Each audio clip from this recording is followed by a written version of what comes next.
Stéphanie et Hervé partent en week-end dans le bassin d'Arcachon. Un grand bain de jouvence pour tous les deux taquins. Stéphanie, la râleuse d'habitude, manie la taquinerie en dessous de la ceinture, comme Hervé. Au petit déjeuner, elle lui fait lécher son doigt de chocolat en riant. Je me suis gratté les fesses avant. Puis, toujours dans la délicatesse, Hervé lui balance plus tard. C'est pas Popol, c'est mon genou, quand leurs genoux se frottent sous la table. Ils sont bien coquins tous les deux. Ils se marrent avec ce genre de blagues et ils sont tout émoustillés de découvrir l'amour en grand. Ils se découvrent, enfin, ils rient beaucoup, ils s'éclatent, ils se font des bécos à n'en plus finir. Hervé a réservé deux belles surprises à Stéphanie. Devant leur coupe de champagne, il lui offre la clé de leur cocon, une location juste pour eux, pour ne pas dormir sous le même toit que la mère poule d'Hervé. Stéphanie en est tout émue. Et elle finit par craquer d'émotion sur le toit du moulin de Franck. Et oui, Hervé a fait la surprise à sa belle d'une visite chez le bûcheron de cette saison. Les deux hommes avaient sympathisé lors du speed dating à Paris. Franck les accueille avec toute sa gentillesse, il les emmène en balade en canoë, il les fait dormir dans son moulin, et c'est là, sur le toit, autour d'un apéro, que Stéphanie se met à pleurer. Je réalise maintenant ce qui se passe. Et Franck trouve Hervé plus sûr de lui, plus accompli, hein, un petit peu plus mature. Et il dit, vous êtes bien assortis tous les deux. Et là, ils sont tout émus d'entendre ça.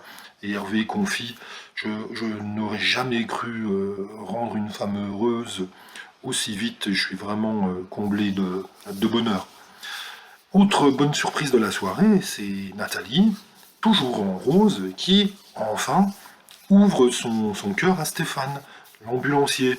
Il lui offre un bracelet au dernier dîner, et elle, touchée par ce geste, elle se détend, elle se confie, elle reconnaît face caméra qu'elle se transforme en marshmallow.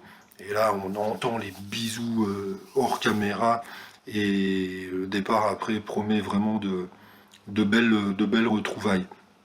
Et après, la mauvaise surprise de l'émission, c'est la grave chute en quad de Sébastien. Il a eu deux vertèbres cassées.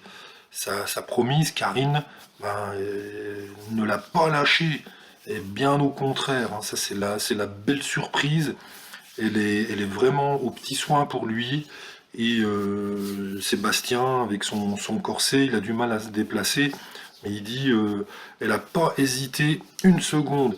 Elle est descendue pour m'aider. Et là, j'en suis reconnaissant.